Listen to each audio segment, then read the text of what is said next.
El caníbal de la Guerrero practicaba la brujería. Utilizaba velas negras que colocaba en un plato y compraba lengua de res, la cual clavaba en una tabla. Con esos elementos emitía conjuros. Una de las personas que llegaron a convivir con él le compartía sus gustos raros, ¿no? Dice, a José Luis le gustaba ver muchas películas en especial las de Sofía, pero admiraba mucho a Marqués de Sade. Entonces ella menciona que compró una película que se llama Kills, que trataba sobre la vida del Marqués de Sade y que su libro favorito era Los 120 días de Sodoma. Entonces, una persona que tenía sí una fascinación por la literatura, por el séptimo arte, por la actuación, era fan de esta película El silencio de los inocentes.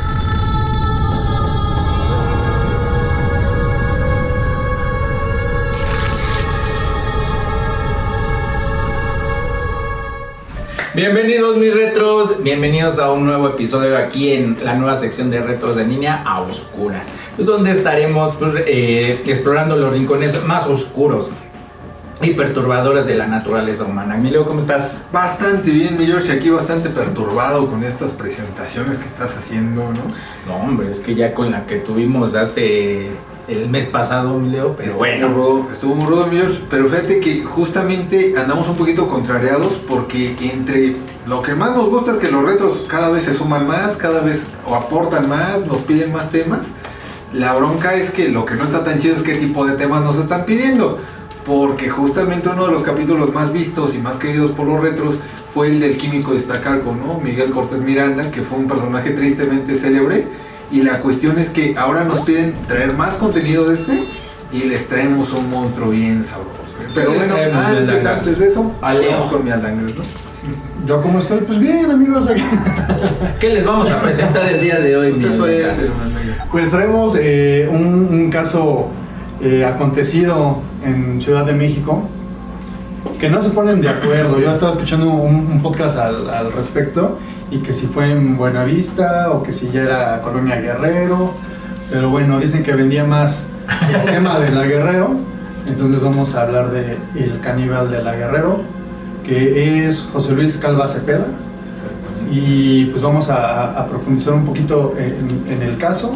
Vamos a tratar de agarrar otras variantes porque obviamente también ya hicimos como hay alguna investigación en las redes para ver qué hay al respecto, y temas sobre él hay bastante, encuentra uno bastante información. Vamos a tratar de darle aquí el toque retros, a ver si podemos conseguir el objetivo. Así es, mi Aldangas. Y pues bueno, como introducción, pues podemos decirle que pues en el barrio de La Guerrero, precisamente lo que comentabas, en la Ciudad de México, pues se encontraba un hombre que venía pues precisamente a pasar a la historia en pues toda esta parte de las historias mexicanas, pues por sus atroces casos, mi Aldangas. Y su nombre era José Luis Calva Cepeda, así es. Fíjate, mi George, que justamente ahorita que empiezas a hablar de él, yo quería, en el caso del químico de Iztacalco, nuestra criminóloga, Alondra Hernández, que le mandamos un saludo, ella nos hablaba de factores psicosociales, o sea que sí era que ellos nacían con un gen que les provocaba hacer esto, que era el gen Mahoma, pero también tenían una cuestión de que había entornos que les provocaban llevar a cabo sus actos, ¿no? Y este cuate está, pero de manual. De manual, que exactamente. Tenía pues una mamá. Antes de con un pasado difícil, al ¿no? perfil del asesino, vámonos con tal cual la introducción del caso, como lo tenemos esquematizado. Si quieren me avento a dar el contexto a nuestros retros allá en casa. Por favor. Y vamos con la introducción del caso. En el barrio de La Guerrero, en la Ciudad de México, se encontraba un hombre que pasaría la historia por sus atroces crímenes. Su nombre era José Luis Calva Cepeda y su historia comenzó a salir a la luz en octubre de 2007. Calva Cepeda, conocido como el caníbal de La Guerrero, era un hombre con un pasado difícil y una mente perturbada. Nacido un 20 de junio de 1969, de padres Esteban Calva Pérez y Elia Cepeda Camarena, su vida estuvo marcada por el abuso y la violencia, factores que modelaron su camino hacia el crimen. Vamos con el crimen por el que fue conocido ya su caso, el más sonado, y ya de ahí vamos a tomar todas estas partes que yo creo que aquí el que más investigó, el que más se preparó al respecto es el buen Leo, entonces le vamos a ceder esa parte, pero vamos con esto. Okay. El 8 de octubre de 2007, la policía acudió a su departamento en la colonia Guerrero tras la denuncia de desaparición de su pareja, Alejandra Galeana. Lo que encontraron en el lugar fue una escena de horror indescriptible. El cuerpo de Alejandra estaba desmembrado, con partes de su cuerpo guardadas en el refrigerador y otras cocinándose en una sartén.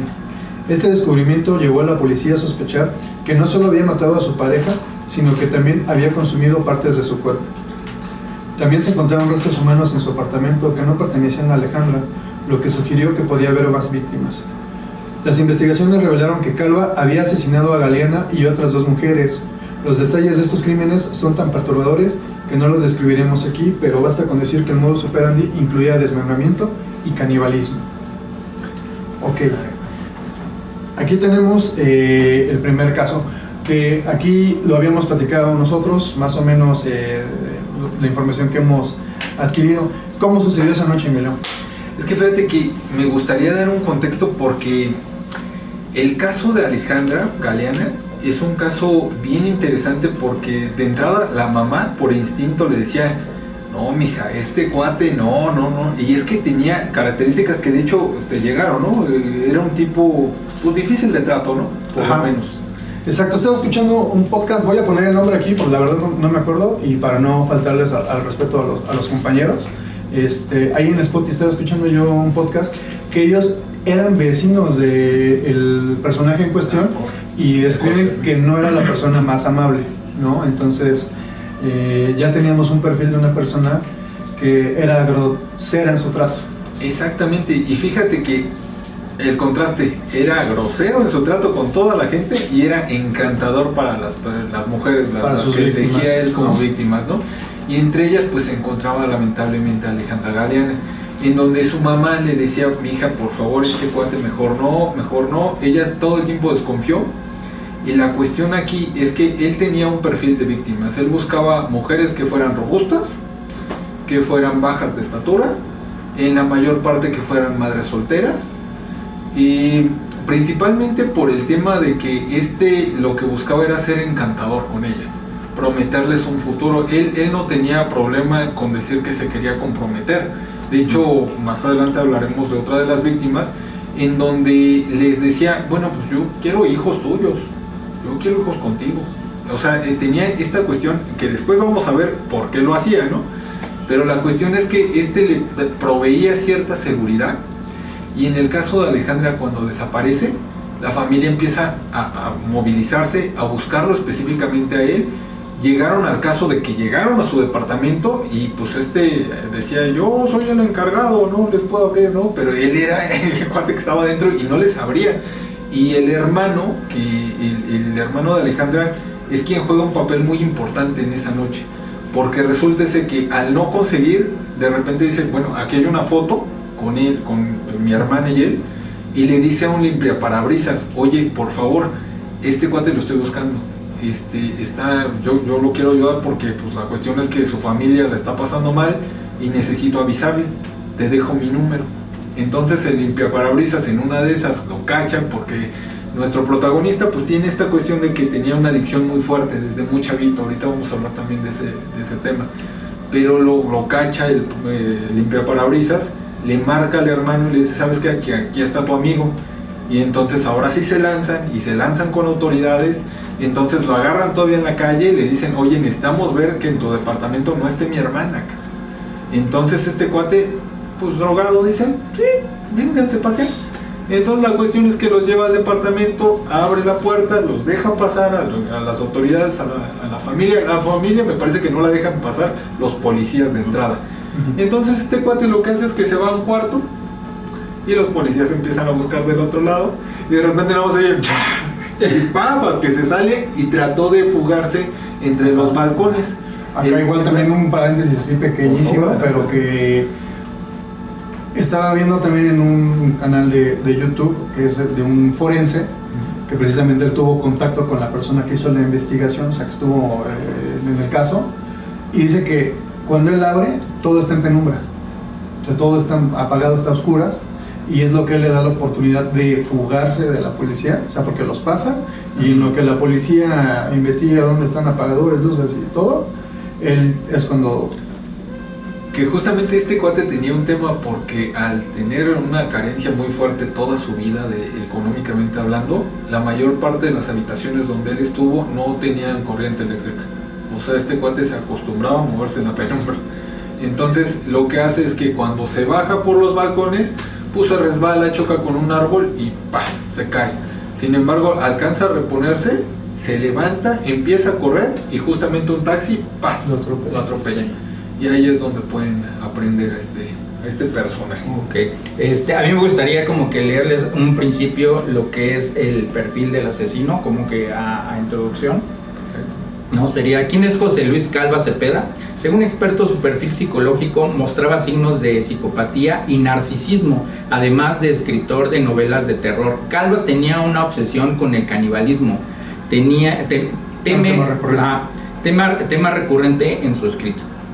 Su vida estuvo marcada por la violencia desde una edad temprana, el abuso físico y emocional por parte de su madre, que es lo que comentabas hace un ratito, y falta de una figura paterna estable contribuyeron a su comportamiento patológico. Exactamente, sí, es que justamente había un tema por ahí. Él era muy pequeño cuando su papá fallece, le da un infarto al señor. Y bueno, de aquí nos vamos un poquito más atrás. La cuestión es que él era el pilón y resulta que pues en el pilón pues muchas veces pasa que las madres llegan a tener esta depresión postparto y llegan a alcanzar a tener cierto rencor hacia ese pequeñito, ¿no? Eso es un proceso natural que se va superando con el tiempo, pero si le sumas que a muy corta edad el niño se da cuenta del fallecimiento de su padre y él es el que le avisa a su madre, la mamá enfoca todo el coraje que tenía de que pues se quedó sola con varios hijos hacia el niño. Entonces esta cuestión le pega mucho a la madre empieza con el alcohol, empieza con una adicción muy fuerte, empieza a cambiar de parejas muy repentinamente, y lo que les rompe la cabeza a los niños en muchos aspectos por los factores psicosociales que estamos hablando, es que ella a cada pareja que llevaba a la casa les decía: hijos, este va a ser su nuevo papá. Y a todos, y no estamos hablando de pocos señores, ¿no? Estamos hablando de bastantes. Y pues José Luis lo que se da cuenta es que estas parejas no duran mucho tiempo con la mamá. Entonces la cuestión es que uno de los deseos más grandes de José Luis era tener un papá. Tú decías ahorita, efectivamente le faltaba un papá, una figura paterna de la cual apoyarse, por tener respaldo, por lo que tú quieras. Y la cuestión aquí es que uno de los primeros traumas de José Luis es que le escribe una carta a los Reyes Magos y les pide un papá para la mamá, para que la mamá ya empiece a jugar el papel de la mamá y no de esta como hermana descontrolada que estaba jugando la señora. Y resulta que cierto día pues está acostadito bien esperando a que lleguen los reyes, y resulta que lo que entra es su hermana mayor y la mamá con una bolsa de juguetes. Empiezan a dejar los juguetes, el niño desilusionado pues empieza a buscar a los Reyes Magos para ver si traían al papá, y resulta que ahí es cuando lo descubren, y la mamá enfrente de él agarra un carrito que le había comprado y se lo rompe enfrente y le dice: ¿ya hay de ti? Donde le digas a tus hermanos que fuimos nosotros. Oye, Emilio, y cuando rompió la figurita, ¿no? Creo que también esa fue una anécdota, una descripción, donde rompe una figura y creo que lo saca a la calle como castigo por haberlo roto y lo deja. Ahí justamente es donde José Luis empieza con la escritura. Él se refugia en la escritura. La cuestión es que antes no había tantas oportunidades para que terminaras una carrera, pues vaya, profesional como tal. La cuestión es que José Luis halla, y pues digamos que su refugio en empezar con sus poemas. Y el primero que escribe justamente es porque lo dejaron afuera toda una noche. Uno de los castigos que le dieron justamente la mamá es que lo deja toda la noche en el patio de la casa. ¿Tenemos ahí noción de qué edad tenía él? Estamos hablando de unos 7 años cuando él empieza con esto. Entonces, entre sus versos él dice que el frío le lava, pues no nada más el cuerpo, sino hasta los huesos y el alma, ¿no? Entonces, sí hay marcas muy, muy profundas en él. Otra de las marcas muy profundas en él también por la mamá es que en algún momento se desaparece la lente de la cámara de una de sus hermanas, y pues como él era la oveja negra de la familia y el centro de golpes de la madre, pues resulta que la mamá prende la estufa, le agarra las manitas y se las quema, ¿no? Pero ni siquiera fue él, güey, creo que fue su hermano. Exactamente. Entonces, La cuestión es que este niño lo empiezan a configurar para hacerse esa bestia que más adelante vamos a hablar ya de qué hizo, ¿no?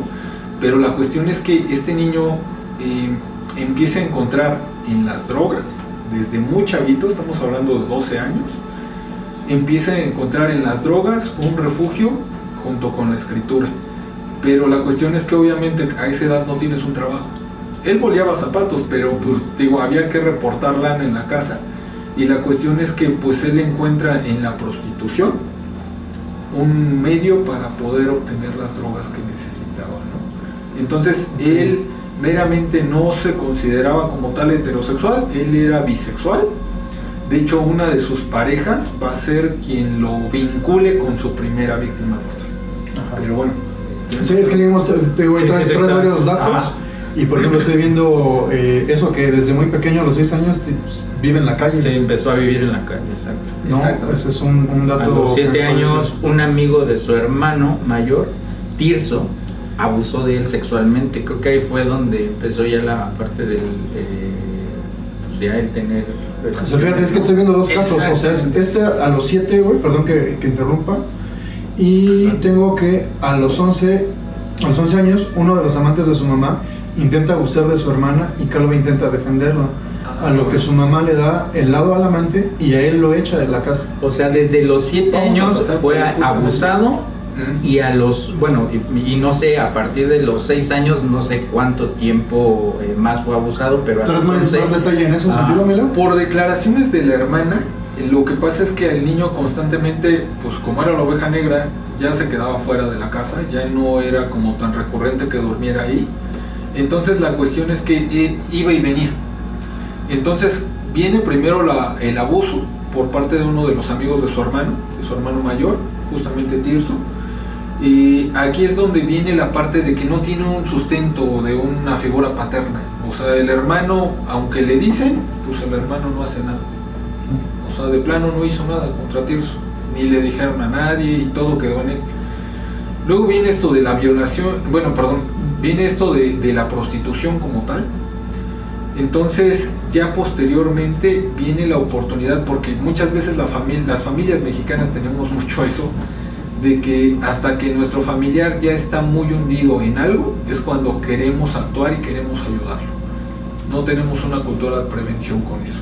Entonces la cuestión es que cuando ya peor estaba, lo regresan a la casa, ya un niño de 12 años, 11, 12 años, y la cuestión es que una de las noches está descansando el niño, ya a punto de dormir, y uno de los amantes de la mamá, pues resulta que va y se le antojó la hermana. Entonces empieza a tratar de abusar de ella.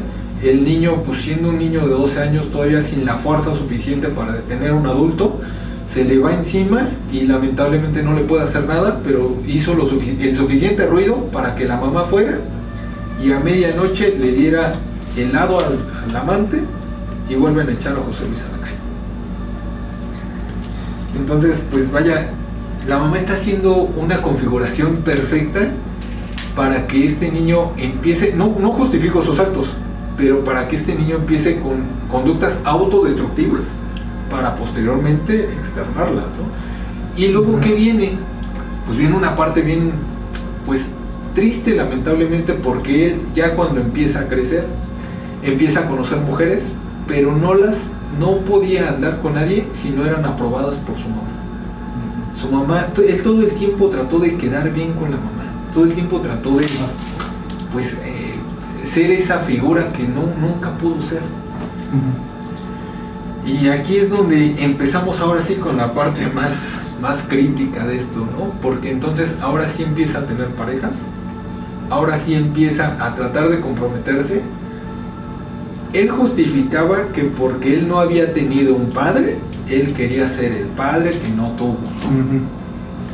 Pero pues estamos hablando de una persona que tenía problemas de adicción. Empieza a encontrar algunos trabajos porque él empieza en el ocultismo y entonces él empieza a hacer trabajos, limpias, toda esta cuestión. Él llegó a ser considerado brujo como tal, ¿no? Entonces, entre esos pocos ingresos que se generaba, pues aquí es donde viene una parte interesante, porque ahí empieza a conocer más y más mujeres Y de repente le dice a la hermana, oye, ya estoy más estable económicamente y hay un cuate que quiere poner junto conmigo un negocio de taxis, una flotilla de taxis. Entonces la hermana pues le afloja un dinero y este cuate empieza entre ser curandero, empieza a ser taxista y entonces ahí conoce a la mamá de sus hijos, ¿no? Entonces la mamá de sus hijos, bueno, de sus primeros hijos, resulta ser que con ella empieza como esta relación en donde le dice, mira, te puedo hacer una limpia, pero no quiero que me pagues con dinero, págame con hijos. Entonces pues ella dice, pues órale. Pues qué tanto, ¿no? ¿Qué tanto es un morro, no? Pues, pues este es me va a salir vara. Una cosita de nada. Y como ella se dedicaba a ser una imitadora de diferentes artistas, no le iba tan bien también. Entonces como que dijo, bueno, pues este cuate por lo menos tiene un taxi. Además de que él decía, pues es que yo soy un escritor y tengo ya mis obras, que entre las obras, según más vendidas está Caminando Ando, que pues de entrada no Pablo Coelho se queda. Sí, ¿no? Como que el alquimista se me hace algo más estable.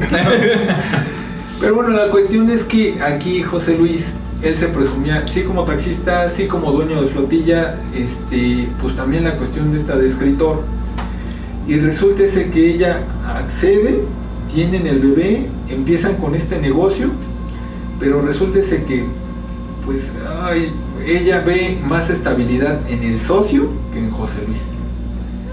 Y que se lo hace fácil. ¿Y qué creen que pasó? Manches, chapulinazo. No, resulta que el socio dijo, véngase mi reina por acá. Ajá. Se la lleva a Estados Unidos con la lana que tenía.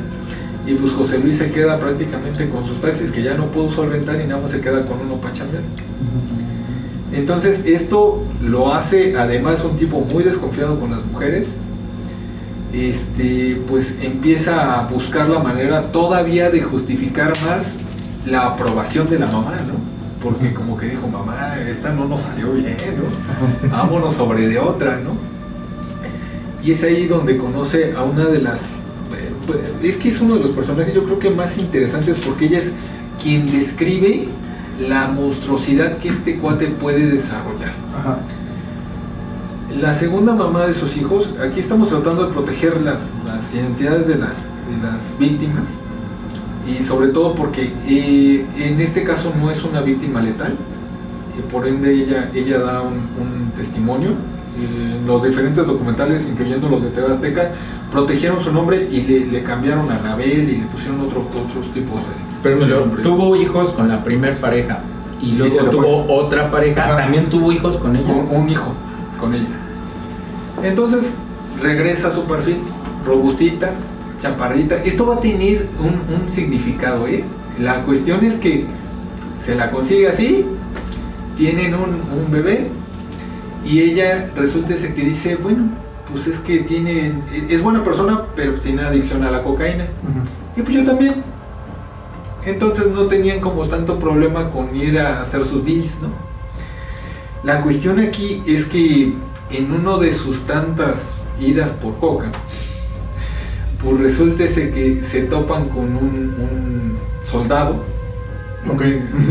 militar en una bicicleta y José Luis así de la nada lo ataca y le pone una golpiza brutal. ¿Pero por qué, güey? Pues, de la nada. así. Él decía que odiaba a los soldados. Le toma la cabeza, se le empieza a estampar con lo que era la defensa de un Volkswagen y enfrente de la mamá de su hijo le muerde la cabeza y le arranca un pedazo lleno de sangre. Exactamente, José Luis. La cabeza es uno de... Vaya, cada vez que te golpeas en la cabeza, la sangre que sale de ahí es bastante... Aldo no va a dejar mentir. Tuvimos un incidente muy feo. Vaya, este cuate se bañó de sangre del soldado. Él justificaba que hacía esos actos porque él era un licántropo y un hombre lobo. Entonces él en la luna llena le pedía a su pareja que lo amarrara con vendas a la cama porque si no iba a perder el control. Entonces esta relación empieza a ser de mucho miedo, pero de una codependencia también terrible. Entonces la cuestión es que en una de esas pues ya mordió un soldado, no hay mucha lana como poeta ni como taxista, ya está mal que lo esté amarrando, que tenga esta adicción, porque sexualmente tiene una adicción muy fuerte y él empieza a, cuando ya su pareja no accedía tanto, él empieza a usar la famosa yumbina, ¿no? Que es un estimulante para animales. Y entonces los empezaba a usar sobre sus parejas.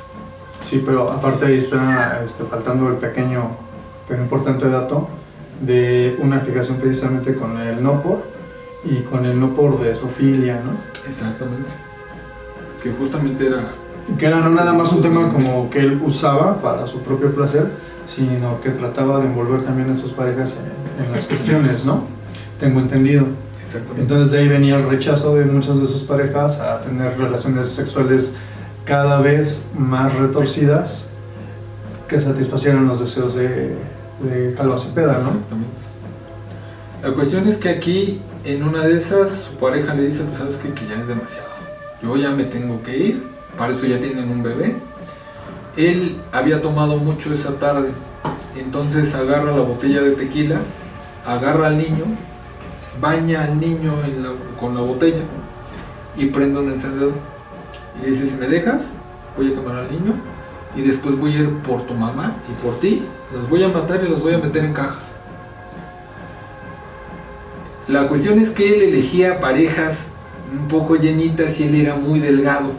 Entonces ella tiene la facilidad de taclearlo y en ese momento este cuate cae, se golpea en la cabeza y era tanto el alcohol que había bebido que queda inconsciente.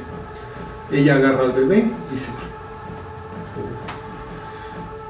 Pues afortunadamente, vivió para contarlo, ¿no? Claro. Oye, Emilio, hace ratito decías que pues, a sus parejas les decía que pues, era escritor y tenía muchas obras. Fíjate que cuando estábamos organizando este tema, me dio la curiosidad por ver cuáles obras son las que tenía, ¿no? Y dijiste una de ellas. Bueno, voy a nombrar algunas obras que él pues, escribió, ¿no? Seguro. Dice, escribió novela, obra y teatro. En sus obras mezcló fantasía y realidad en títulos como Caminando Ando, que es la que comentaste, que es una poesía. Noche Anterior, poesía. Réquimen para un alma en pena, que es una drama sátira. Ajá. Tenemos una novela infantil. Krish, el aprendiz de mago. Exacto. Y Antigua. Y Prostituyendo mi alma, que es una poesía también. Entonces, por si alguien está interesado, lleve. Esos son algunos temas. Ya 20 pesos. Pues había visto que justamente no había publicado muchos de sus trabajos porque al final en las librerías se daban cuenta de que sus obras reflejaban mucho de lo retorcido que estaba en su mente, en sus pensamientos. Entonces como que no le dieron licencia y vaya que luego la verdad sí dejan publicar cada barbaridad. Entonces me imagino que para que no publicaran los trabajos de este brother, pues sí, tenía que haber cosas bastante incómodas, porque aquí vamos también a una cuestión. Él tenía ahí como que cierta admiración por Hannibal Lecter, ¿no, Milo? Exactamente. Había ahí fascinación por el ocultismo, ya lo habíamos dicho, que hacía brujería. Entonces, ¿qué les parece si nos pasamos a la parte de, ok, lo detienen, ya contamos la noche de la detención? Entonces, Milo, me gustaría ahorita que retomáramos, ya hablamos de la parte de cómo es la detención. Vamos con el hallazgo. ¿Qué encuentran las autoridades en el departamento de José Luis Calva? Es que para esto hay que dar un contexto rapidísimo, Mialdangas, y es rapidísimo, es con mucho respeto, porque justamente hablábamos de su bisexualidad y hablábamos de una de sus parejas, que justamente era un hombre, que afortunadamente sigue con vida y que pues, por eso no quisiera como revelar más de identidad de él. Pero la cuestión es que él va a aportar mucha información valiosa. De hecho, él también fue apresado para poder condenar a Calva Cepeda. Pero la cuestión es que él en su momento le presenta a su primera víctima letal. Ajá. Ella, de residencia en Ecatepec en ese entonces, madre soltera de 2 hijas, resulta que ella trabajaba en una farmacia y este cuate lo que hacía es que buscaba gente que trabajara en farmacias para que le pudiera brindar el medicamento controlado y él pudiera seguir con su adicción. Entonces la cuestión es que ella, junto con la mamá, porque las mamás influyen en un papel muy importante para las damas, y eso sí también es muy importante, no está de más escuchar a la viejita, ¿no? Entonces la cuestión es que no le gustaba a José Luis, y ella se lo decía, y vaya, hasta que llegó al punto de que José Luis le empezó a robar dinero. Entonces ahí fue donde ella decide terminar con la relación, terminar con José Luis, no volver a verlo. Y aquí es donde viene una parte terrible, porque entonces se obsesiona, la busca un día, y para mala suerte resulta ser que una de sus hijas estaba enferma. Ella va coincidentemente a la farmacia y aquí es donde la interceptan. Según la declaración de José Luis, él le invita a su casa a tomar un café, pero lamentablemente pues ya nadie volvió a verla viva, porque resulta ser que 2 semanas después se encuentran unas bolsas negras justamente en Ecatepec, en donde se encuentra el torso de una femenina. No tiene la cabeza, no tiene los pezones y no tiene los glúteos. Esto era la marca justamente de José Luis, así trabajaba. Él cortaba a partir de articulaciones, y lo que prefería comer pues justamente eran los pezones y los glúteos. Así empezó. La mayor parte de sus víctimas presentaron lo mismo, que justamente lamentablemente él se movía entre Naucalpan y Ecatepec, y varias de las personas justamente de ahí empezaron a desaparecer. Se le achacaron a José Luis, pero los modos no eran los mismos. Entre ellos había una persona que le apodaban la Jarocha. A la Jarocha la cortan de una manera parecida, pero no igual. Parecía que había un imitador de José Luis en ese entonces, pero cortaba en la parte de donde no eran las articulaciones, cosa que es más atroz todavía, porque cuesta más trabajo. Entonces la cuestión es que ya si vamos ahora sí a la parte del hallazgo, como ya lo decíamos al principio, el hermano aportó mucho junto con el limpiaparabrisas, y resulta que pues ya que se encuentran justamente los restos de la hermana de Alejandra, y pues resulta que había otros pues restos humanos justamente, ¿no?, escondidos en el closet. Lamentablemente no había partes completas porque él las desechaba, no todo lo comía, y justamente la hermana de José Luis declara que lo que había en la sartén no era un pedazo de carne humana, era un pedazo de carne de pavo, porque según esto él estaba comiendo pavo. Obviamente los estudios legistas pues indicaron lo contrario. Se trataba de parte del antebrazo. Tejido humano, exactamente. Entonces, la hermana juega un papel importante porque ella prácticamente trata de ser la abogada defensora de José Luis, pero lo que le da el último clavo al ataúd pues resulta ser que es justamente su pareja el que le presenta a la primera víctima, que él declara que efectivamente pues era su pareja hombre. Exactamente, que era amante de José Luis, que él le presentó a esta dama, y que además José Luis le confesó a él el crimen. A él lo detienen justamente por complicidad. Y la cuestión es que aquí es donde ya José Luis, dentro de la cárcel, escribe una especie de despedida, ¿no?, que dice: aquel que no tiene madre no tiene origen. Eso es lo último que van a encontrar en su bolsa de pantalón, cuando supuestamente, y aquí es donde la hermana y yo creo que la sociedad entera nos causa problemas, porque dentro de un sistema penitenciario donde debería de brindarse, pues no sé, si no comodidad, cierta seguridad, pero se encuentra el cadáver de José Luis, aparentemente dicen ahorcado con su propio cinturón, cuando ningún sistema penitenciario te permite tener cinturones dentro. Entonces, bueno, pero eso ya es cuando él se suicida. Pero dentro del departamento que encontraron, en caja de cereal, millones. Esto está interesante porque mira, en el refrigerador había partes que aún le interesaban, y partes que iba a desechar en cajas de cereal, en bolsas, a un lado de la estufa. Y estamos hablando de pues las piernas, lamentablemente, de Alejandra.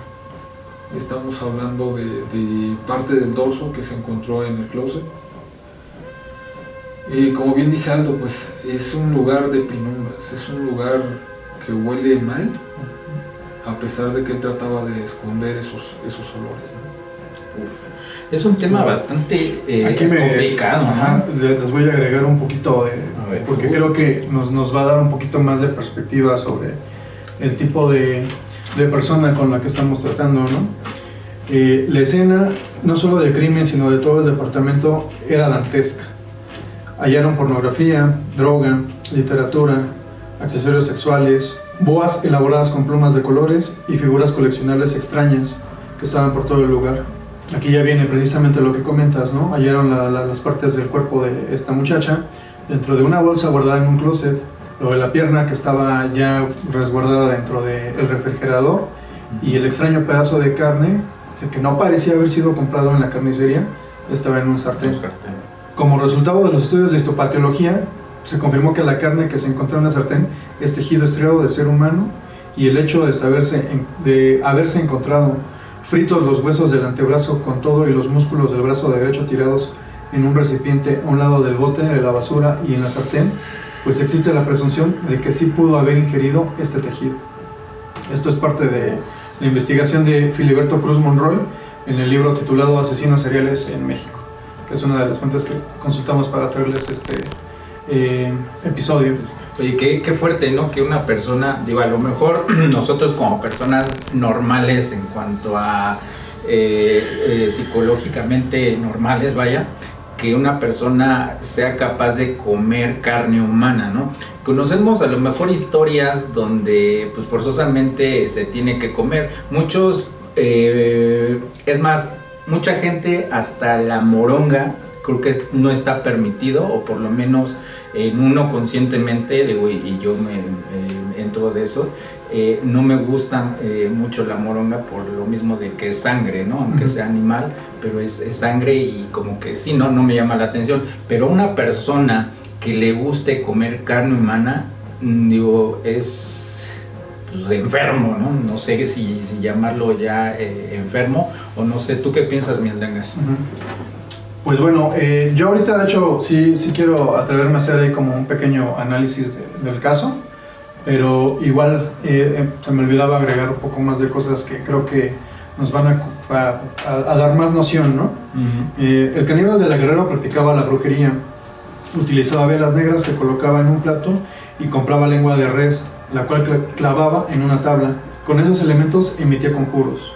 Una de las personas que llegaron a convivir con él, se compartió muchas cosas, como por ejemplo, que él le compartía sus gustos raros, ¿no? Dice, a José Luis le gustaba ver muchas películas pornográficas, en especial las de zoofilia, que es algo que ya habíamos comentado, pero habíamos omitido el detalle de que también admiraba mucho a Marqués de Sade. Entonces ella menciona que compró una película que se llama Kills, que trataba sobre la vida del Marqués de Sade, y que su libro favorito era Los 120 días de Sodoma. Entonces, una persona que tenía sí una fascinación por la literatura, por el séptimo arte, por la actuación, ¿no? Era fan de esta película Hannibal, ¿no? Bueno, la primerita, El silencio de los inocentes, ¿no? En donde hasta parece como que hay cierta imitación del personaje, ¿no? Entonces, de ahí viene cómo se desencadenan los hechos, lo que comenta Leonardo, o sea, algo que no coincide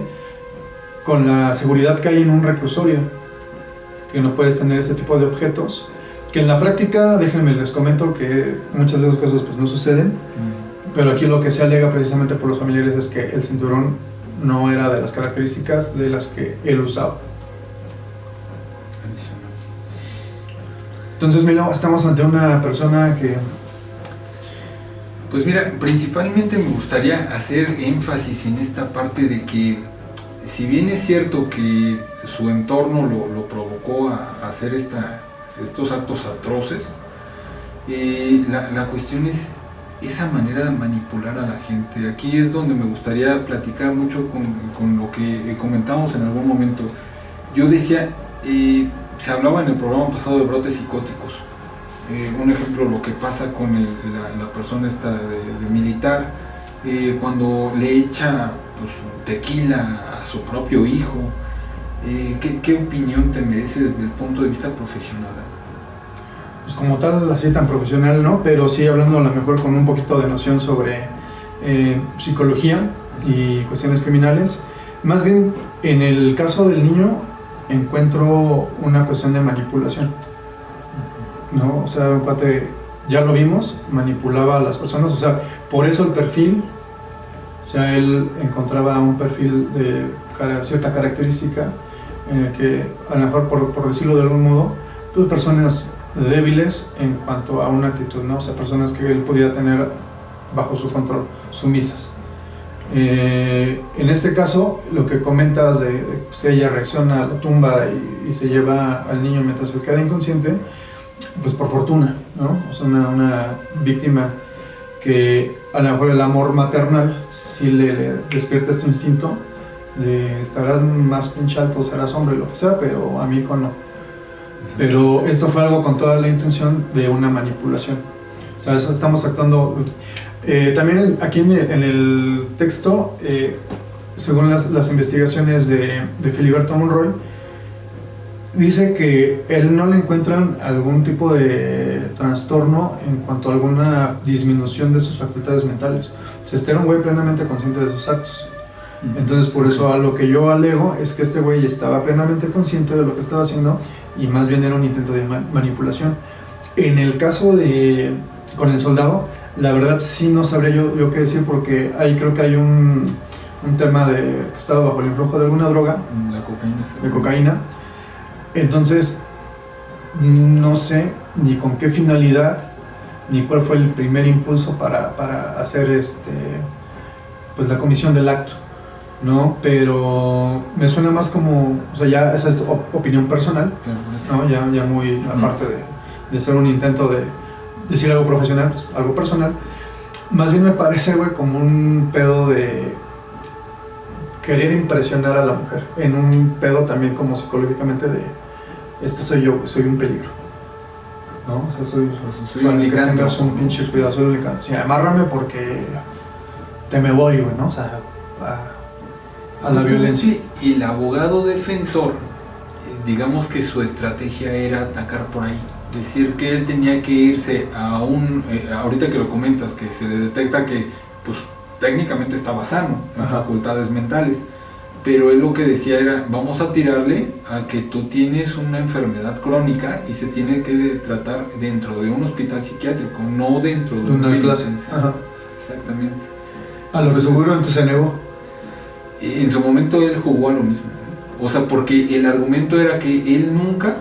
O sea, sí cocinó la carne, efectivamente, sí estaba en la sartén y sí, cuando se detectó que efectivamente era carne humana, dijo sí, yo sí la cociné, pero no era para mí, era para darle los perritos de la carne. La vieja confiable, ¿no? La vieja confiable. Era para los perros. No, pues sí estamos, te digo, ante un perfil de una persona que, como lo comentaste al inicio y como lo decía justamente Alondra, hay ciertos disparadores de este tipo de conductas que no nada más es como la cuestión psicológica, muchas veces también es la cuestión ambiental. El cómo crecemos, en el lugar en el que crecemos, va a determinar ciertas conductas, y pues la historia está repleta de abusos. O sea, aquí son 17 puntos que los desglosaste muy bien, y eso, pues, no todos, pero algunos, ¿no? Todos los que desglosaste los desglosaste de una manera extraordinaria, Emilio, muchas gracias por ese detalle. Que nos hace entender que pues hubo un abuso que no puedes entender cómo viene desde la persona que se supone que debe ser la que te debe de proteger.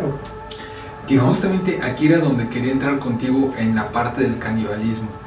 Y a mí me hace mucho ruido porque uno de los personajes también tristemente históricos en este aspecto fue Edward Kemper de Estados Unidos.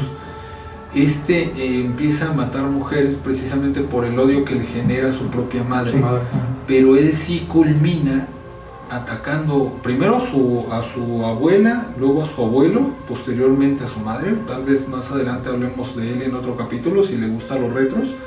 pero la cuestión es que este personaje corta la cabeza de su madre, abusa de la cabeza de su madre, Ajá. y luego empieza a tratar de deshacerla en una molienda de carne. Entonces, ¿qué pasa con José Luis? No trata de atacar a su madre. ¿Tú puedes entender esa parte o tener una opinión con respecto a esto? ¿Por qué comerse a otras mujeres? ¿Por qué no atacar justamente a la raíz del problema? Es que puede ser como a nivel psicológico, güey. Esta cuestión en psicoanálisis están dos conceptos que son muy importantes: introyección y proyección. Introyección es cuando quieres que algo de lo externo lo haces tuyo, o sea, te lo apropias, lo introyectas. Y la proyección es lo contrario, ¿no? Que algo interno lo manifiestas en algo más, en una persona que no eres tú, ¿no? En el exterior. Entonces puede ser como este tipo de cuestión, una proyección en la que esos traumas, esos malestares, esas malas experiencias, esas malas vivencias que le genera a su mamá, él las transportaba a las mujeres. Puede ser, pero a mí me suena más, ya como por la cuestión del canibalismo y eso, que él más bien desea hacer lo que no es su mamá. La mamá fue terrible con él. Fue terrible, fue una persona pasada de lanza, por decirlo menos. Entonces, aquí hay algo importante que se menciona precisamente en este texto, y es que una de las personas que convivió con él dice que manifestaba mucho el deseo de tener un hijo, pero no con alguien más, sino de él embarazarse. O sea, el deseo, él de gestar. Y ahorita lo vamos a retomar, chingón. ¿Por qué? Me preguntaste de lo del canibalismo, ¿no? Entonces yo les había preparado aquí mis retros, precisamente basándonos en dos textos que traigo aquí.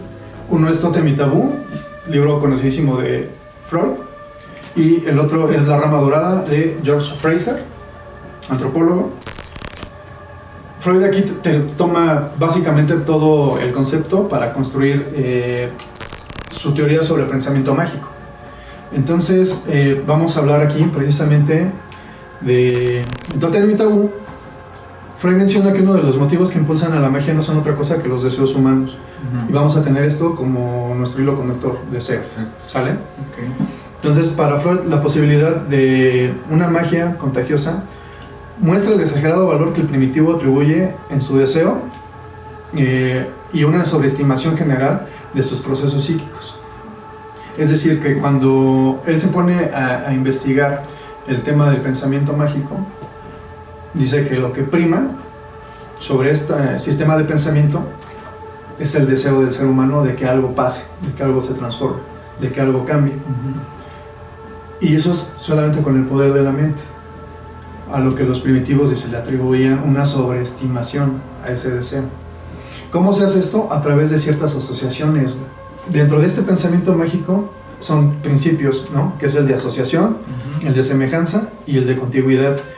Los vamos a resumir todos en una sola cosa, que sería el contacto, ¿no? El contagio. Les pongo un ejemplo para que no nos perdamos. Ahora que fuimos a lo del cerro y que encontramos todas estas cuestiones de brujería, encontramos un muñeco vudú. ¿Cuál es la lógica dentro del pensamiento mágico de un muñeco vudú? Hacerlo a imagen y semejanza de tu víctima. Si tú, aunado a eso, consigues qué tela de la persona, ¿no? De una ropa que usaba, que a lo mejor le arrancaste cabello, que encontraste las uñas, o sea, cualquier cosa que haya estado en contacto con la víctima, a mí me sigue sirviendo, de manera en que yo se la voy a poner a este muñeco, a que yo ya le di tu forma, y voy a lograr, a través de él, hacerte a ti algún maleficio. Pasa, por ejemplo, cuando en los conjuros se utiliza la tierra de panteón. La tierra de panteón ya estuvo en contacto con los muertos. Entonces, cuando yo traigo esa tierra para hacer un conjuro, lo puedo usar ya sea para protección ya sea para hacer daño, porque se supone que en esta teoría el hecho de que dos sustancias hayan entrado en contacto, aún ya después de separadas, siguen conservando las propiedades una de la otra. Entonces, en esta lógica, si yo, esa tierra que ya la contagió un muerto, me la traigo, la puedo utilizar para a una nueva persona hacerle daño porque todavía tiene esas propiedades. Vínculo, ¿no? Es un vínculo, exactamente. Está, por ejemplo, el concepto de contigüidad, ¿no? Que es como a lo mejor el más ambiguo. En el mismo libro explican el caso de una tribu en donde si una persona se ahorcaba en un árbol, los de la tribu no solo evitaban el árbol, sino evitaban todo el terreno en general. Si había un río, evitaban beber de ese río, ¿no? Si el árbol daba frutos, evitaban porque ya, ¿no? O sea, por el simple hecho de la contigüidad, de estar cerca, Ya estaba se contagia. contaminado. Entonces, el contacto aquí es como la parte importante, ¿no? Okay. Que es ya totalmente eso del capítulo 3, 4 de este libro, que todavía esto está nuevecito, ¿no? Pero en su momento se leyeron las copias, ya sabes, estudiante. Okay. ¿Qué tiene que ver esto con el caníbal? Precisamente el concepto también del canibalismo, más allá de una necesidad fisiológica, estamos hablando de la parte simbólica. O sea, cuando nosotros consumimos la carne de un enemigo, estamos incorporando no solo la proteína, sino estamos también trayéndonos sus virtudes. Si era un buen guerrero, ¿no? Si era un buen espadachín, etcétera, ¿no? O ciertas partes de los cuerpos tenían ciertas propiedades. Eso es muy común todavía y tradicional de la medicina china, ¿no? Por ejemplo, que el vigor para, ¿no? Pues los tigres, Sí, ¿no? sí, sí. Y matan tigres a diestra y siniestra porque pues una cuestión ahí de potencia, ¿no? Sí, sí, sí. Y la chingada, pero que es más como una cuestión meramente simbólica a que realmente tenga los efectos. Claro. Entonces, vamos a brincarnos porque sí les traje aquí como más preparado pero por cuestiones de tiempo. Entonces, si lo trasladamos a la mentalidad de Cepeda, a mí se me ocurre que precisamente en un intento de él ser lo que su madre no fue, él tiene el deseo de embarazarse, o sea, de ser él la madre para cuidar a un hijo, como él no lo cuidaron. Ok. Porque precisamente uno de los hallazgos en el departamento es una cuna y ropa de bebé. Mi primera teoría era nada más como el ser femenino, pero ahorita que te puse más atención al relato, entendí que más bien no era tanto el deseo de ser una mujer, porque se prostituía, porque encontraron vestimenta de mujeres en el departamento, ¿no? Le encuentran objetos sexuales, confirmado el hecho de una pareja homosexual. Entonces yo en un principio pensé a lo mejor era cierta envidia o cierto rencor que le generó la madre hacia las mujeres, pero no. Voy a cambiar aquí un poquito la teoría ahorita después de escucharte, y me parece más bien que él lo que intentaba era ser la madre que él no tuvo.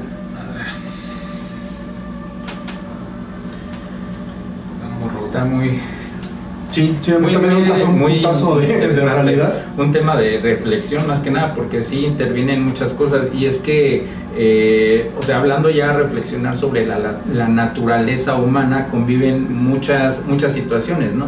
Lo que le pasó, él convivía, había muchos factores que pueden llevar a una persona a hacer tan atroces crímenes, ¿no? Como desde el principio tener una infancia bastante, pues, ¿qué se podría decir? Traumática, problemas mentales. Aunque Londra nos hubiera regañado por sí, eso del traumático. Y una obsesión con el horror, ¿no? Entonces, si juntas todo esto, pues es un cóctel, pues, bastante horrible, ¿no? Que al final, pues, da a esta persona, da vida a esta persona que empieza a cometer, pues, todas estas barbaridades, ¿no? Y es que es muy importante también concentrarnos un poquito en lo que es toda la parte del apego, ¿no? Que si nos vamos muy atrás, el apego viene desde nuestros cuidadores, ¿no? Y cuidadores, a lo mejor no quiero decir padres, ¿no? Sino que a lo mejor la persona que está contigo es la persona que, muy independientemente de que esté al pendiente de lo que necesitas,